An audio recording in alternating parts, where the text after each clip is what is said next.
पूर्व क्लास में हमने आवेश उत्पत्ति का सिद्धांत देखे थे, साथ ही साथ आवेश संरक्षण का सिद्धांत। आज हम देखेंगे आवेश का क्वांटीकरण। ठीक है, आज हम देखेंगे आवेश का क्वांटीकरण।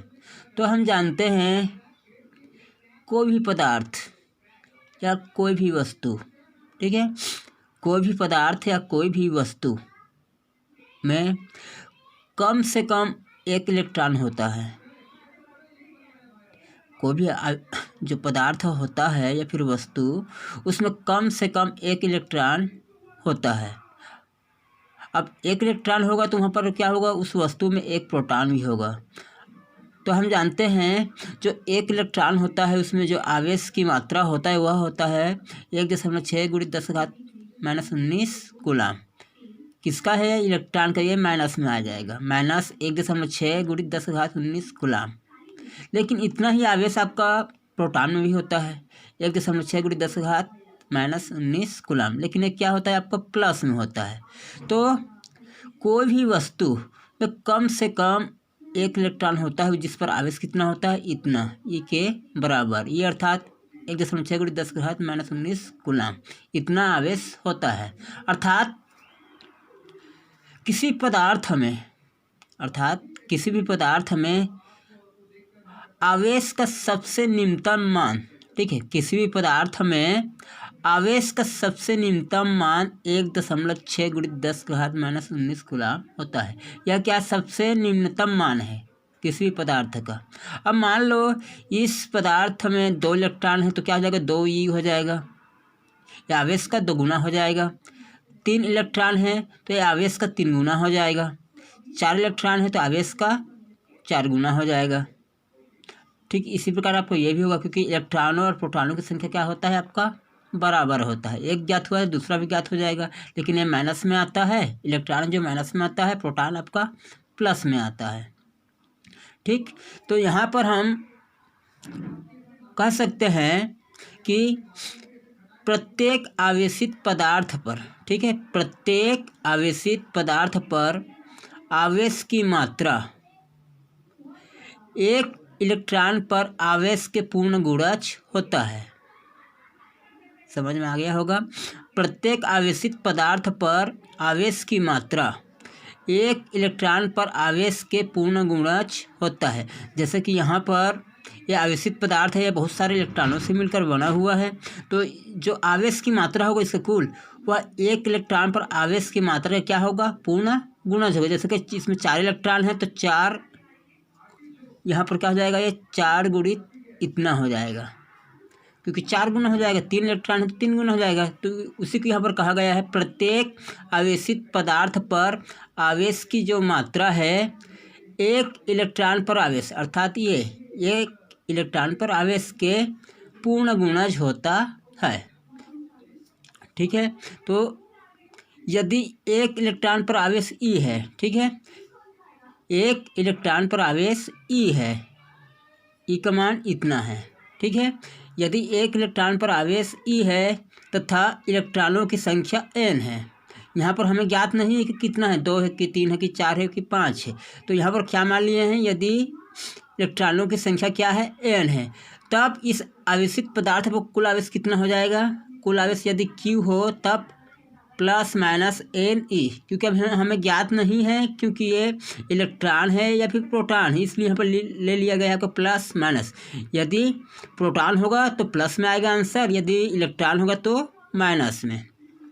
तो किसी आवेशित पदार्थ पर कुल आवेश क्या है, Q है, जहाँ पर E क्या है, एक आवेश पर या फिर एक इलेक्ट्रॉन पर आवेश की मात्रा है, N क्या है, इलेक्ट्रॉनों की संख्या, ठीक है। E एक इलेक्ट्रॉन पर आवेश की मात्रा, n इलेक्ट्रॉनों की संख्या, ये आपका कुल आवेश।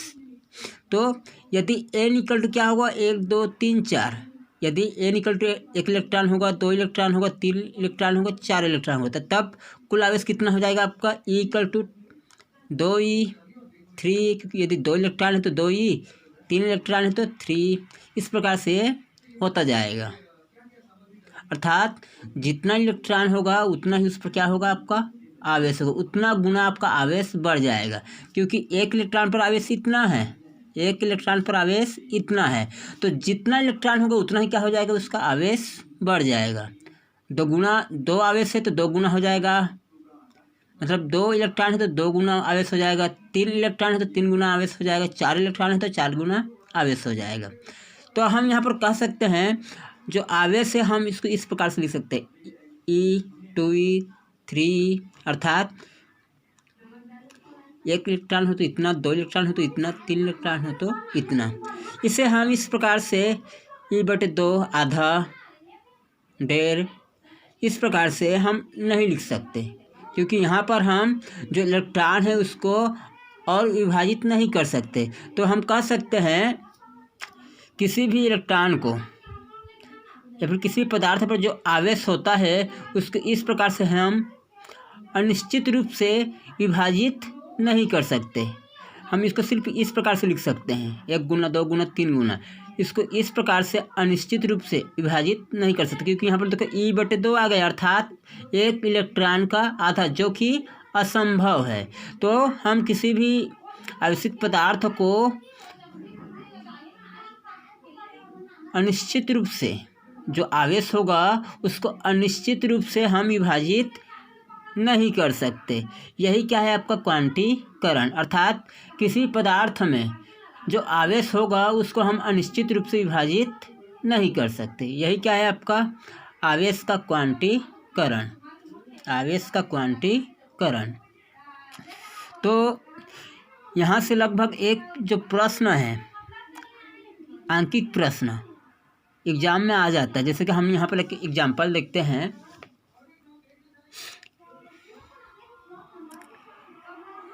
यहाँ से जो आवेश का क्वांटीकरण है वहाँ से लगभग बहुत बार प्रश्न पूछा गया है, आंकिक प्रश्न पूछा गया है। तो यहाँ पर हम एक आंकिक प्रश्न उदाहरण स्वरूप देखते हैं कि यहाँ पर लिखा, देखिए, नाइट्रोजन के नाभिक पर, नाइट्रोजन, ठीक है, नाइट्रोजन के नाभिक पर कूलाम में आवेश की गणना कीजिए।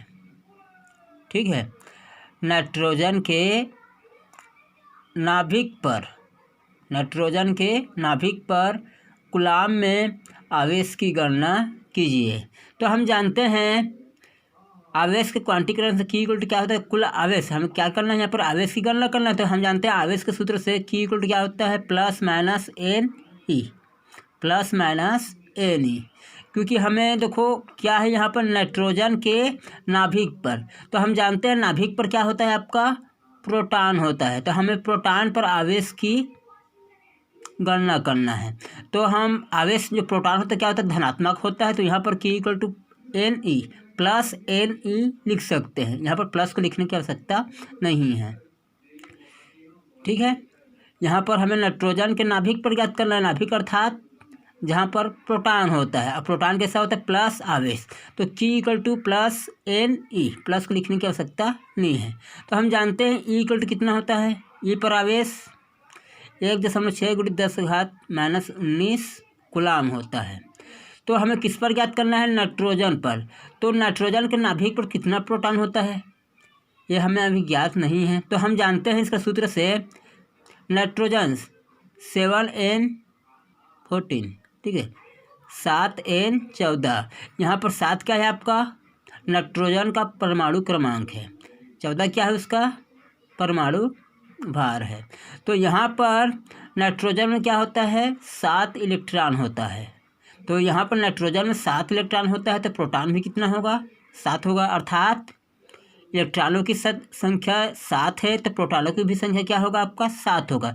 तो प्रोटॉनों की संख्या n, यहाँ पर n क्या है, इलेक्ट्रॉनों की संख्या या प्रोटॉनों की संख्या है।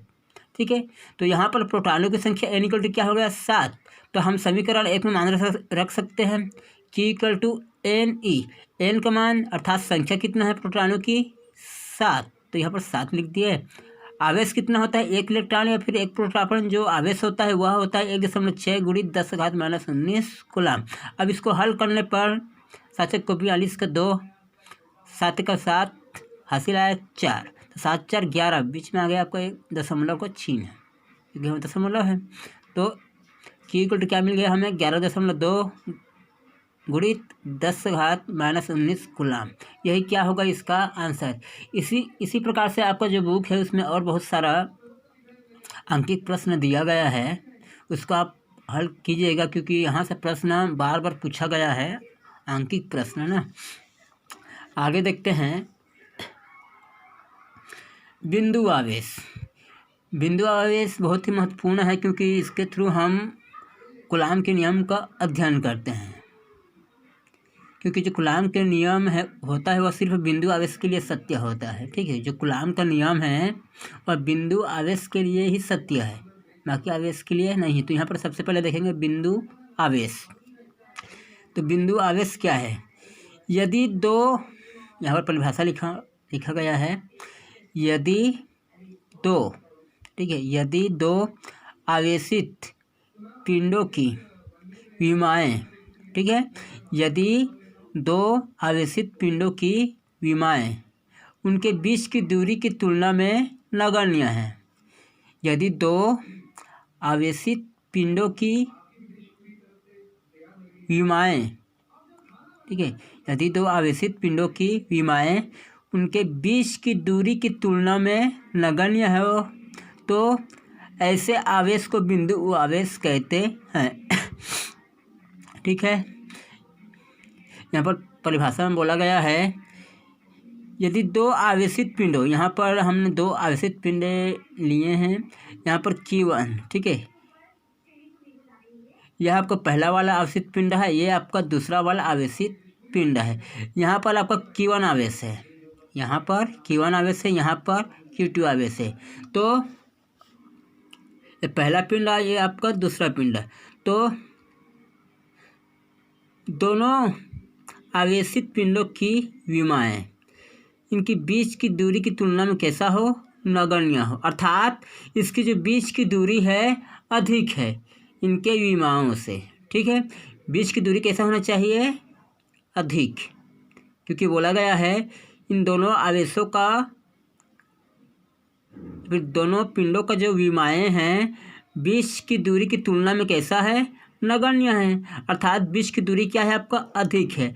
इसका मान क्या है, सूक्ष्म है, कम है, इसका मान अधिक है। दोनों पिंडों की जो बीच की दूरी है वह अधिक है, अर्थात इसका मतलब ये है दोनों पिंडों के बीच की विमाएँ बीच की दूरी की तुलना में क्या होना चाहिए, नगण्य। इसका मतलब ये होता है कि दोनों पिंडों के जो बीच की दूरी है इस प्रकार से होता है कि इस पिंड पर क्या है आपका Q1 आवेश है, इस पिंड पर आपका Q2 आवेश है। तो ये दोनों पिंड एक दूसरे पर अपना प्रभाव ना दर्शा सके। अब प्रभाव कब नहीं दर्शाएगा, जब इनकी दूरी अधिक होगा। यदि ये आवेश इसके पास में होगा तो ये क्या कर लेगा, उसको आकर्षित या प्रतिकर्षित कर लेगा। यदि सजातीय है तो प्रतिकर्षित कर लेगा, यदि विजातीय है तो आकर्षित कर लेगा। तो यहाँ पर ये जो प्रभाव है आकर्षित जो प्रतिकर्षित है ये नहीं होना चाहिए। और कब नहीं होगा, जब दोनों की जो बीच की दूरी क्या होना चाहिए, अधिक। जब दूरी अधिक होगा तब दोनों एक दूसरे पर अपना प्रभाव नहीं दर्शा सकते। तो इसी को परिभाषा रूप में बोला गया है, दो आवेशित पिंडों की जो बीच की दूरी है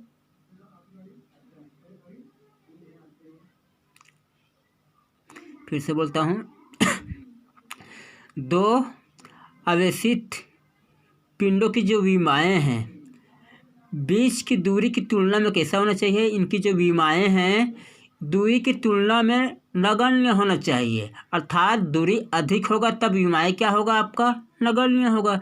तो बीच की दूरी इसमें अधिक होगा। तो ऐसे आवेश को कहा जाता है आपका बिंदु आवेश, जिसमें क्या होगा, दोनों जो पिंड हैं उनकी विमाएँ बीच की दूरी की तुलना में नगण्य होगा, अर्थात दोनों पिंड की जो बीच की दूरी होगा वह अधिक होगा। दोनों आवेश एक दूसरे पर प्रभाव नहीं व्यक्त कर सकते। अब जो दोनों पिंड के बीच जो बल है लगता है उसके बारे में वैज्ञानिक कूलाम ने अध्ययन किया था और उन्होंने कुछ नियम दिया था जिसके बारे में हम अगली क्लास में पढ़ेंगे। आज के लिए बस इतना ही।